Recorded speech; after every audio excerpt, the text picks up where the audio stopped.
السلام علیکم ناظرین کرام، نئی ویڈیو میں آپ کو خوش آمدید کہتے ہیں۔ لیگی شیر کی ابھی سے بس ہو گئی ہے۔ نواز شریف نے اسٹیبلشمنٹ کو ایک انتہائی اہم پیغام بھیجا ہے۔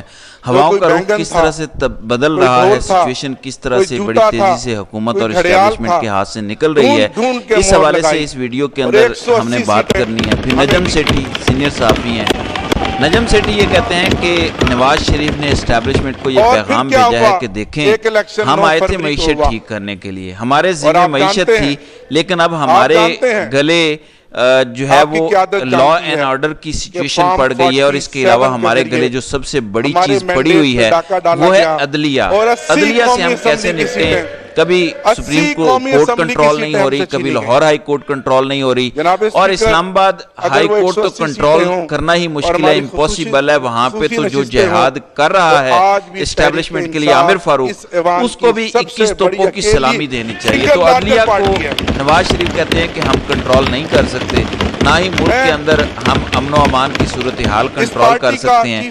ہم آئے ہیں معیشت کو ٹھیک کرنے کے لیے، لہٰذا نجم سیٹھی کہتے ہیں کہ نواز شریف نے اسٹیبلشمنٹ کو جی ایچ کیو کو یہ پیغام بھیجا ہے کہ امن و امان کی صورتحال کو آپ دیکھیں، کام بانٹ لیتے ہیں، ملک چلانے کے لیے سارے کام بانٹنے ہوتے ہیں نا، اب سارے کام کوئی ایک بندہ تو نہیں کر سکتا نا، تو مل جل کے سارے سسٹم میں اسی طرح چلنا ہوتا ہے۔ تو وہ کہتے ہیں کہ یہ ایجنسیز اور فوجی اپنا کام کریں، یہ ملک کے اندر امن و امان کی صورتحال یعنی فوج کا جو کام نہیں کرنے والا وہ بھی سنبھالیں، دوسرے نمبر پر عدالتوں کو بھی وہ سنبھال لیں، سپریم کورٹ کو کنٹرول کریں، ہائی کورٹ کو کنٹرول کریں، نیچے والی جوڈیشری کو کنٹرول کریں، جبکہ ہم معیشت کو کنٹرول کرتے ہیں۔ تو نواز شریف نے کہا کہ ہم تینوں کام اکٹھے نہیں کر سکتے، ورنہ ہمارے ہاتھ کھڑے ہیں، ہماری بس ہے، ہم جا رہے ہیں، ہم معیشت کنٹرول کرنے کے لیے آئے تھے، یہ باقی آپ کام کریں۔ ناظرین اکرام، بندہ ان سے پوچھے کہ آپ کا وزیر خزانہ کون ہے؟ محمد اورنگزیب،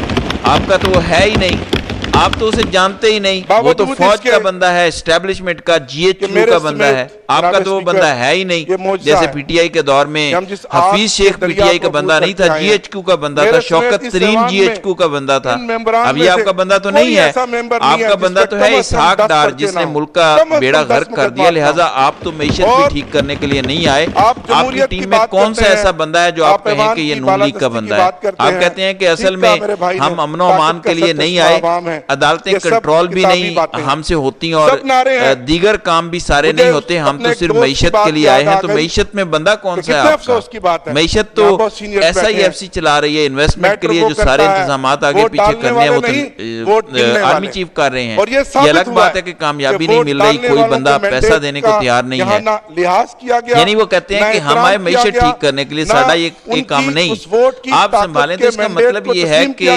در حقیقت نواز شریف کہہ رہے ہیں کہ سب کچھ ہی آپ سنبھالیں، ہماری جان چھوڑیں۔ اب اس کے پیچھے وجہ کیا ہے؟ ایک اور دعویٰ میں آپ کے سامنے رکھ دیتا ہوں۔ نعیم اشرف بٹ، یہ جو اے آر وائی کے سینئر رپورٹر ہیں اور یہ اکثر ایکسکلوسیو سٹوریز کرتے ہیں، یہ بریک کرتے ہیں نیوز سٹوریز کو، یعنی اے آر وائی کا جو انویسٹیگیشن کا ادارہ ہے اس کے یہ ہیڈ ہیں، تو انویسٹیگیٹو سٹوریز یہ لے کر آتے ہیں۔ تو نعیم اشرف بٹ کہتے ہیں کہ ہواؤں کا رخ بدل نہیں رہا بلکہ ہواؤں کا رخ بدل چکا ہے، ہوائیں بدل چکی ہیں، اور اسٹیبلشمنٹ کے عمران خان سے بیک ڈور رابطے کہیں نہ کہیں پہ چل رہے ہیں، پس پردہ ڈائیلاگ چل رہا ہے، عمران خان ڈیل نہیں کر رہا، ڈائیلاگ کر رہا ہے، یعنی مذاکرات کر رہا ہے، اور اسٹیبلشمنٹ کو عمران خان کی شرائط ماننی پڑیں گی، یعنی عمران خان کسی قسم کی ڈیل نہیں کر رہا، سودے بازی نہیں کر رہا۔ وہ کہتے ہیں کہ کسی نہ کسی بیس پر مذاکرات ہو رہے ہیں، اور عمران خان اپنی شرائط سے ایک انچ بھی پیچھے نہیں ہٹ رہا، اور لگتا یہ ہے کہ اسٹیبلشمنٹ کو عمران خان کی شرائط ماننی پڑیں گی، اور معاملات الیکشن کی طرف بڑھ رہے ہیں، نون لیگ کے ہاتھ سے سب کچھ نکل رہا ہے۔ وہ کہتے ہیں کہ یہی وجہ ہے نون لیگ یہ چاہتی ہے کہ فوج مارشل لا لگائے، ایمرجنسی لگائے، کیونکہ اب اگر الیکشن بھی نہیں ہوتے، بفرض محال نہیں ہوتے، پھر بھی مخصوص نشستیں تو ہاتھ سے نکل چکی ہیں، اور اس کے بعد الیکشن ٹریبیونلز کام کرنا شروع کر دیں تو پھر یہ حکومت ویسے بھی نہیں بچتی. یہ بھی آپ ذہن میں رکھ لیں, حکومت نہیں بچتی, پنجاب حکومت تو بالکل بھی نہیں بچتی. لہٰذا معاملات ہاتھ میں نہیں ہیں. نعیم اشرف بھٹ کہتے ہیں یہی وجہ ہے کہ مریم نواز چلا رہی ہیں. پرسوں آپ نے تقریر سنی ہوگی, مریم نواز نے کہا کہ ہم 5 سال پورے کریں گے, پورے کرنے کے لیے ہم آئے ہیں. کوئی جج کوئی عدلیہ میدان میں آئی تو اس کا آخری حد تک جا کے مقابلہ کریں گے. تو یہ دھمکیاں مریم نواز نے دی ہیں, آپ کو یاد ہوگا. تو 4 مہینے کی حکومت 5 سال کا دعویٰ ہے, یعنی ابھی 4 مہینے میں یہ حال ہو گیا ہے. جس طرح بچہ ضد نہیں کرتا تو اسی طرح کی ضد ہے. لہٰذا سب کچھ ٹھیک نہیں ہے نون لیگ کے لیے, معاملات بدل رہے ہیں. نعیم اشرف بھٹ کا دعویٰ ہے کہ ہواؤں کا رخ بدل نہیں رہا بلکہ بدل چکا ہے, اور نئے الیکشن کا اعلان کسی بھی وقت ہو سکتا ہے. یہ نہیں کہ کل یا پرسوں ہو جائے گا, لیکن جلد ہو جائے گا. یہ حکومت کوئی لمبا عرصہ چلتی نظر نہیں آ رہی, معاملات نہیں چل رہے. حکومت ویسے کیا کر رہی ہے؟ ایک خبر میں آپ کے سامنے رکھتا ہوں, اخباروں کے اندر یہ خبر چھپی ہے, اشتہارات باقاعدہ چھپے ہیں کہ یوم آزادی پنجاب حکومت کا ٹک ٹاک مقابلہ کروانے کا اعلان. مقابلے میں شرکت کے لیے شرائط بھی رکھی گئی ہیں اور انعامات بھی رکھے گئے ہیں. پہلا انعام ہے 1 لاکھ روپے, دوسرا انعام ہے 75,000 روپے, تیسرا انعام ہے 50,000 روپے. یعنی آپ نے ویڈیوز بنانی ہے پاکستان کے حوالے سے, تاریخی مقامات کے حوالے سے, اور وہ ویڈیوز حکومت کو بھجوانی ہے اور پھر اس کا مقابلہ ہوگا. یعنی ٹک ٹاک مقابلہ ہوگا. یہ پنجاب حکومت کر رہی ہے, یہ ان کی ترجیحات ہیں. سبحان اللہ. تو یوم آزادی کے موقع پہ یہ سب کچھ ہے.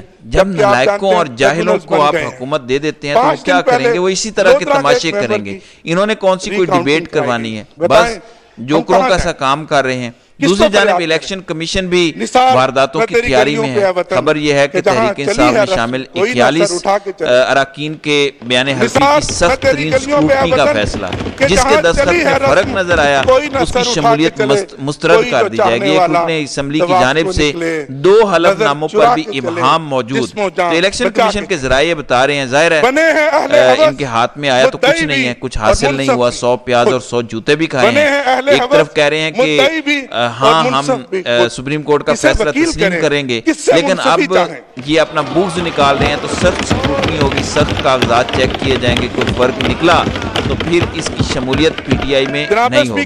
خیر وہ بھی عدالتوں میں چیلنج ہو جاتی ہے جب ایک شخص چیخ کے کہہ رہا ہو کہ میں نے پی ٹی آئی میں جانا ہے, پی ٹی آئی میں جانا ہے. کوئی دھکے سے اس کو روک تو نہیں سکتا. یہ اس وقت معاملات ہیں. پھر ڈاکٹر شہباز گل کا بھائی لاپتہ تھا 1 مہینے سے. انہوں نے اسلام آباد ہائی کورٹ میں اپنے بھائی کے اغوا کو چیلنج کرنے اور درخواست دینے کا فیصلہ کیا ہے, اور ساتھ ہی انہوں نے کہا کہ عامر فاروق کے ہوتے ہوئے میرے بھائی کو انصاف نہیں مل سکتا, تو عامر فاروق اس کیس سے الگ رہیں. دوسری جانب شفقت محمود وزیر تعلیم ہوا کرتے تھے پاکستان تحریک انصاف کے دور میں. آج انہوں نے سیاست چھوڑ دی. پچھلے 2 سالوں سے وہ پی ٹی آئی سے irrelevant تھے. کہتے ہیں کہ میری عمر کا بھی یہی تقاضا تھا, اور پھر میں کافی جو ہے وہ کردار ادا کر چکا ہوں. شکریہ ادا کرتا ہوں عمران خان کا, پی ٹی آئی کا, اپنے حلقے کی عوام کا, جنہوں نے موقع دیا. اب میں سیاست چھوڑتا ہوں. تو شفقت محمود نے آج باقاعدہ سیاست سے ریٹائرمنٹ لے لیا. انہوں نے کہا کہ میں پی ٹی آئی نہیں چھوڑ رہا اور نہ ہی میں کسی اور جماعت میں جاؤں گا, میں سیاست ہی چھوڑ رہا ہوں. پچھلے 34 سال سے میں سیاست میں تھا سرکاری نوکری چھوڑنے کے بعد, لہٰذا اب میں اچھے موڑ پہ سیاست چھوڑنا چاہ رہا ہوں. تو ناظرین اکرام, آپ کی اس ویڈیو کے حوالے سے کیا رائے ہے؟ آپ اپنی رائے کا اظہار کامنٹ سیکشن میں ضرور کیجئے گا. اس ملک کے 25 کروڑ عوام کی خاطر ریکنسیلیشن کے لیے تیار ہوں, لیکن سب سے پہلے میرا مینڈیٹ مجھے واپس دیا جائے. آپ اپنا کردار ادا کریں.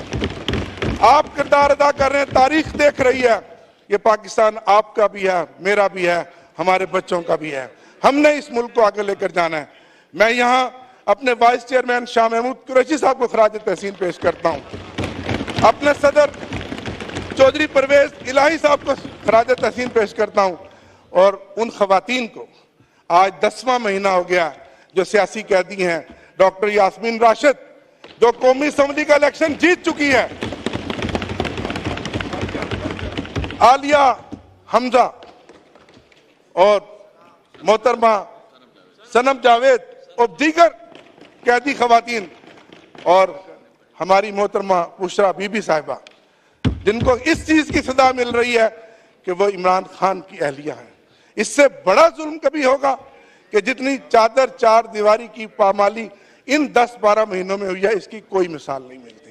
ہم پولیٹیکل ورکر ہیں، میرا ایمان ہے کہ حاکمیت صرف اللہ کی ہے اور اللہ الحق ہے اور اللہ نے دکھا دیا۔ اگر آپ آج بھی نہیں مانتے اور پھر کوئی تجربہ کریں گے تو پھر اس ملک کا اللہ ہی حافظ ہے۔ جناب اسپیکر، بہت شکریہ۔